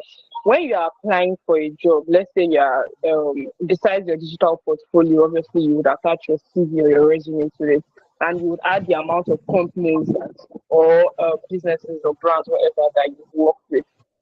I'll use myself as a personal example. There are sometimes that maybe I have like 2 to 3 jobs that I'm doing right now, but I want extra job because who doesn't want money? So sometimes I would switch my CVs to be like, okay, maybe like 2 of those current jobs. I'll say I did it, I've done it already. I'm no longer working for this company. So my question particularly is, what advice would you give for um as someone who has worked or remotely for a while, what advice would you give for like working for multiple companies remotely? And how would you advise that you navigate? Because I know there are people that do multiple jobs remotely at the same time and it works well for them. So, what advice would you give for effectively handling or working for multiple companies remotely? The first advice I would give is that if you can avoid working for multiple jobs at the same time, you should do it. Because it's okay. For example, now you have 24 hours in a day. Let's say you use 8 hours of this day to first of all sleep. You have 16 hours left to work and live your life. Now, out of that 16 hours, you have to now, like, let's say you are giving each of these job um 6 hours a day. 6 plus 6, that is already 12 hours. So you have 4 hours left to do to live your life and do any other thing. But let's be real, that calculation is not going to work like that. You are going to have to compensate balancing this job using any of the other allocated hours. It's either your sleep will suffer for it, or your social life will suffer for it, or you're not going to deliver well in either one or both of the jobs or multiple of the jobs. So, number one, you've already mentioned that the reason why you are having multiple jobs is because of the multiple income. If you can use these jobs, get enough experience, then land one job that is going to pay more than all of this combined. That is the best advice I would give. But that is on the side. Now, to actually answer your question of how should you balance it, it's all about time management, really, and knowing when to outsource. So when I say time management, the calculation I did earlier of you calculating how many hours would go to sleep, how many hours go to job A, job B, your social life, it was very strict with time management. That is what you have to do. If you are allocating this amount of hours for this job in a day and something happens and then it cuts off, you have to compensate it with your hours from somewhere else. So you must have a proper time management plan and you must be able to stick with that plan to the end. That is the best advice I would give. That's number one. Number two is that yeah, when I said outsourcing, if there's any part of your job, let's say you can get an assistant or somebody you can just throw some of the jobs to once in a while and you pay them an amount of money for doing this, that works fine. Another thing you can do is if you can, in a way, run your jobs over the weekend, that, like I said, your social life is already suffering from that one too. You can use your weekends as a way of compensating for the time, because it won't make sense that, oh, because you have multiple jobs, you're going to be slacking at some of them. Like, it doesn't really like make a lot of sense for your overall value, your overall quality that you're delivering out to be slacking because you have multiple engagements. So at the end of the day, it's all about time management, really, and knowing when to outsource. All right. I hope that answers the question, Lizzie. I'm going to just go through some of the things we have in the chat before taking the next question. Um, Angel was saying, so it isn't a must to go through internship. Yes, it's not a must to go through internship. Like he said, you could go through any other route. In fact, you can invent your own routes. And please, when you do, want to share with us so that we can learn from you as well. Did you have to create both CV and portfolio? Mary Cynthia is asking if you had to create both a CV and the portfolio, or maybe just one of them was fine. You actually need both of them. So your CV is a list of companies you've worked at before. The portfolio is what actually showcases your skill set and your talent or whatever you can do. For me as a writer, my portfolio till date is actually my blog. I created like a personal blog where I write personal stuff, where I just write articles from time to time. And if a company asks me for my portfolio today, I'm just going to send them a link to my blog because I'm a writer. And what better way can I show you the quality of my writing than linking you to my blog? That just makes sense. As a designer, it can be a link to your Figma or your Behance page where you just post what you are working on. As a developer, it can be a link to your GitHub, or let's say you have like a special GitHub page where you list all your projects. Whatever works. Just at the end of the day, yes, have a portfolio that showcases what you can do. All right, thank you very much. Blessing asks if we can connect to the speaker. I just shared his LinkedIn URL. But Solomon, I don't know. Maybe you want them to connect with you on other platforms before I do. Which other one would be preferred? Twitter also works.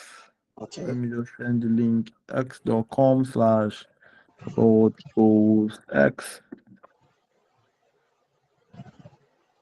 Can I get the recording of today's meeting? That's a little blessing. Yes, there's going to be a recording added to the board on Talent app.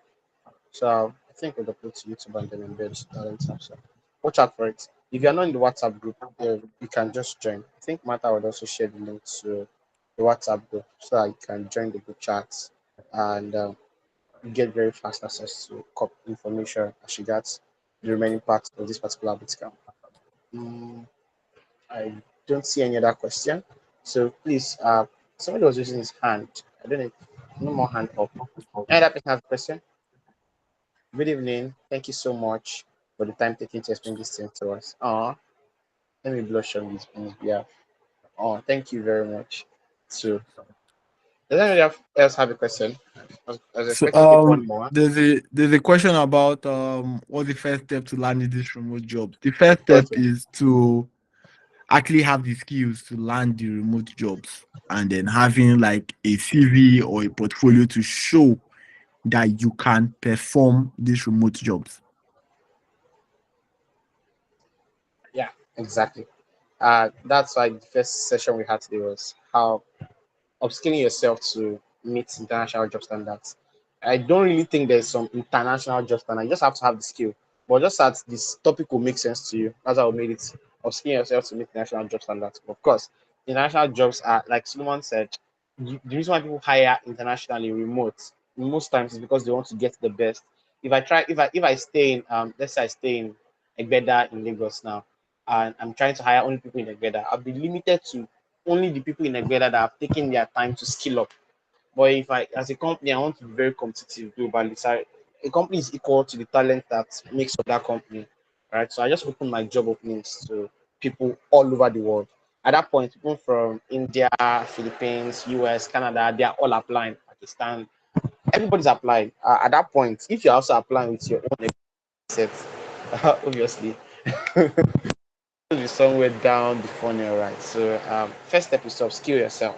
Second step is to get proof, documents, um, things that you can show the recruiter that you have that skill set that you have already acquired.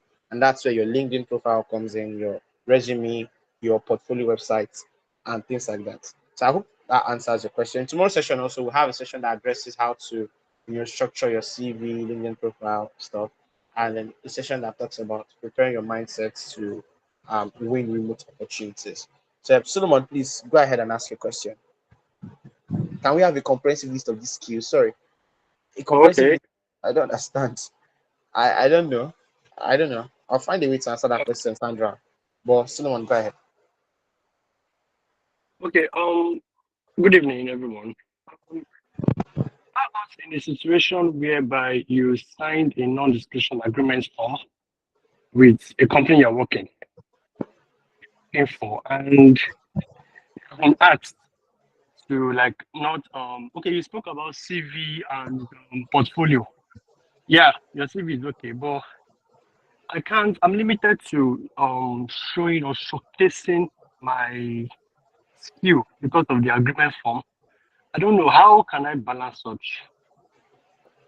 Um, First off, I'm not expecting every single job you've done in your life to have a non-disclosure agreement.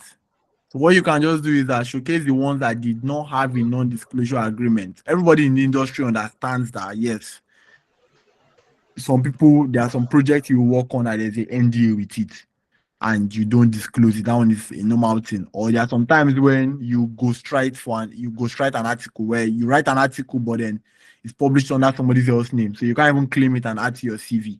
Those kind of situations, whenever they come up, you just close your mind that okay, you can't put this on your CV and just move on with the ones that you can actually put on your CV. So at the end of the day, your CV, your portfolio, a lot of times it won't even contain every single thing that you've done ever. Like there, even if there's no way you can even put everything that every single thing you've done in your CV at the end of the day because you have to like even manage space or something like that. So like just if you're starting out your career, if you can avoid those NDA tied projects, try and avoid them so that you have things to like actually showcase and like build track record. But once you have like good enough track record already, you can start taking on the NDA project and whatever, and you have your former projects to still put out there. Me, for example, now the last time I wrote on my blog, my personal blog, was yesterday. But the last time before yesterday was 3 years ago. But all the jobs I have gotten for the past 3 years, I have still sent them the link to that blog. And the articles there are still are of enough quality, are of good enough quality to still land roles. And that is the article that I mentioned that CTO said he liked was an article I wrote 3 years ago, and I used it to still land a job this year. So at the end of the day, like you are the one that did it. The time that you did it doesn't really matter. As far as you have like those skill sets. You are the one that did this project forever. It's going to be your project. So if you can avoid those NDA projects, avoid them. If you cannot, take them up and still grind for more projects that would not force you to sign an NDA. And also, I think industry matters, because personally, I've actually never signed an NDA for a writing project before. Like I think, but then there will be some industry. Let's say you're working like fintech or you're working in cybersecurity. I know a friend that his CV is empty. He just has like a couple of companies in that project. But this is somebody who actively does cybersecurity for CBN, but he can never write it in his CV that he's the one that is protecting Nigeria's finance infrastructure. He cannot add it to his CV. So like yeah, those kind of things will come up. You just have to navigate your way through and survive at the end of the day. Okay. Someone is asking for a link to your blog, so you can maybe send so that people can check it out. And while we're at that, the NDA also have like most times for NDAs, especially if you're working in startups as a designer or developer, many times it's not exactly that you cannot say you worked on this particular project. It's more like uh, while the project is ongoing or before the project is public, you should not disclose. Like engagement can take different shapes and form, right? So two things I want to say. Number one, before the NDAs, you should have your own side projects that you can still show to people as your portfolio, right? So your side projects is different from company's project. Company paid you for that project. Sometimes it's their project, not exactly your project. So you can have your own side projects that you own and you can easily share to recruiters whenever they request for it. Then on the side of, so maybe you've done side projects, you've gotten a job, you have another job, you have another job. So most of your time has been invested in those jobs, right? So let's say you work at, let's look for an example that makes sense. Um, there's this new startup now, Times, for accounting. Yeah. So you're a startup, you're a designer there, or you're a front end engineer there. I'm very sure that by the time you're taking the employment, your employment letter will have a standard NDA. But that NDA does not mean that you can't say, see this website, I did the front end.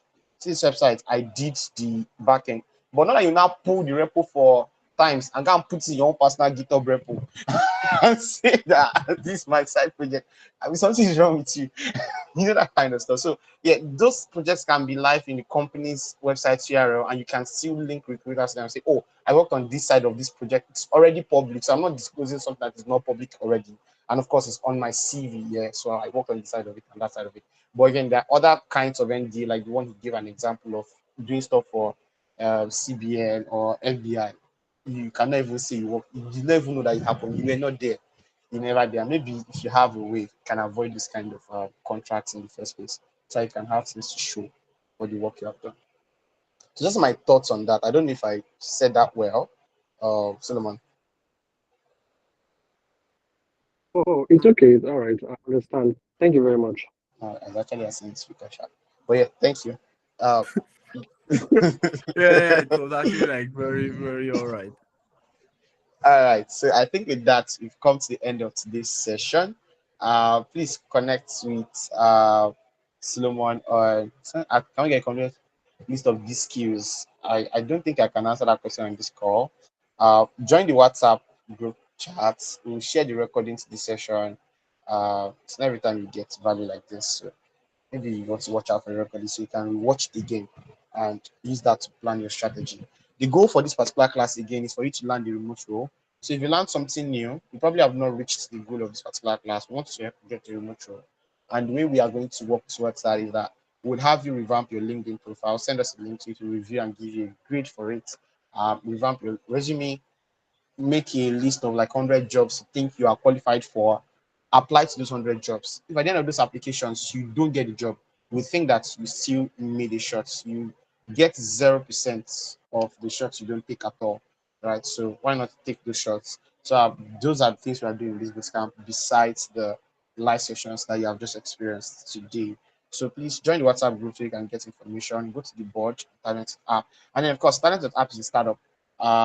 We are at a very early stage, so there are many things that we are going to do. We are going to see in about a year from now that we cannot see now. So yeah, please hang around, support us, support our mission. But beyond Talent app and the startup we are building, we do have that engagement where we've been helping people start their career in tech, transition, grow, and that's what this meeting is all about. So I hope you got value. So we're going to take the next 2 minutes. Please share what you learned from this session.